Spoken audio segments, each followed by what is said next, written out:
Fascinating human expressions through visual design are found in prehistoric times from as early as 30,000 BC, with new discoveries anxiously awaited. Exploring prehistoric art, however, poses many vexing questions. A ritual dance is recorded in a cave at Adora in Sicily that dates from about 10,000 BC. The figures are light, perhaps happy. Is the scene a celebration? What was the occasion? If major marks were made upon the earth long before any recorded time, then who read them? Is it likely that a single artist created such works all alone? Or is community attention more likely, since art requires an audience? Studying prehistoric art, and so-called primitive art, is like applying the tools of archaeology to visual rather than physical expressions of humanity. A coyote head from Mexico has all of the intensity of a modern Picasso. Art is a term that is too easily applied to something that does not seem to have had a functional use.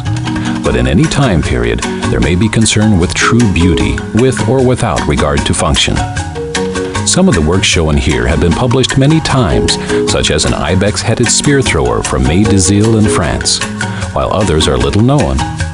They are cousins of the most sophisticated utilitarian artworks of modern times.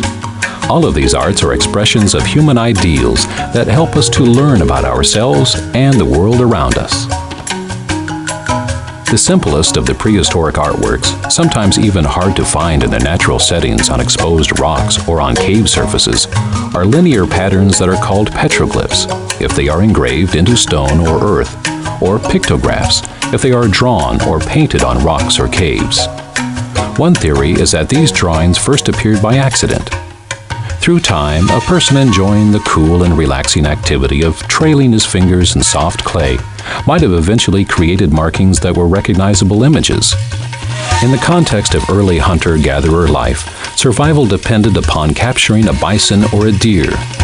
Reproducing its silhouette or form might have been seen as a way to gain control over a desired quarry.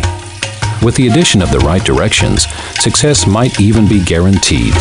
And so, from the time of discovering animal cave paintings at places such as Lascaux and Altamira, one assumption has been that the purpose of making such art was sympathetic magic, a way to make things happen by imitation.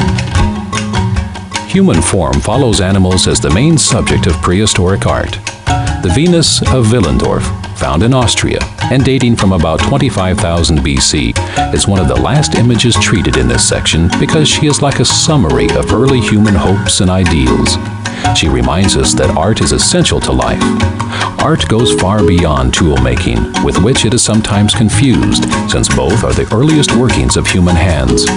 Early classification has led to many sculptural images of voluptuous women being called Venus, when in fact the works have no proven relation to the Mediterranean goddess of that name. As Earth Mothers or Mother Goddesses, if these newly popularized terms may be used, they stand for all that is alive and growing and abundant and good. They stand for survival. They, not human leaders or political systems, were the base upon which prehistoric society was built.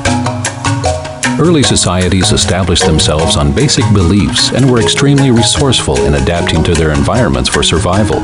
This is perhaps best seen in the architectural settlements like that of the mammoth bone houses in the Ukraine, made between 16,000 and 10,000 BC. Stone dolmens like those in Europe and South India were built as the most frequent kind of permanent monument or shelter, sometimes in the form of a passage grave. All of the preceding categories of sculpture, painting, and architecture continue throughout early history. While the ideals that gave rise to the earliest arts remain, the number and splendor of works increase.